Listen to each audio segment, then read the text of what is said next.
Hi friends, welcome to our channel. நிறைய வீடியோஸில் பார்த்துருக்கேன்.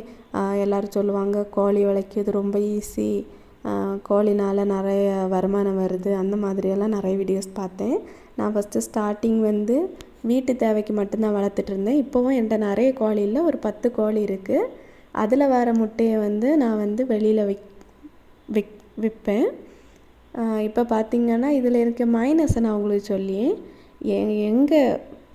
நான் இப்போ வளர்க்கிறதுல எனக்கு என்ன ப்ராப்ளம்னா, மனுஷங்க பக்கத்தில் உள்ளவங்க கோழியை பிடிச்சிட்டு போயிடுறாங்க.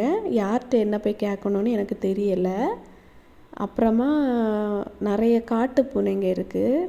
அதுலேருந்தே எப்படியாவது தப்பிச்சு வந்துடும்னு பார்த்தா ஏதாவது மழை டைமில் சளியோ எதுங்களும் ஒரு நோய் வரும். எல்லாம் கோழி போவாட்டாலும் 1-2 கோழி சாவ தான் செய்யும். இருந்தாலும் உங்களுக்கு ஒரு கையில் ஒரு 100 ரூபா வேணும் அப்படின்னா ஒரு 10 கோழியை வாங்கி வளைங்க. கண்டிப்பாக இந்த மாதிரி முட்டையெல்லாம் கிடைக்கும். எல்லா தடவையும் கிடைக்குமான்னு கேட்டால் கிடைக்காது. முட்டை போடிய டைமில் நமக்கு கையில் ரூபா கண்டிப்பாக இருக்கும். நீங்களும் ட்ரை பண்ணி பாருங்கள்.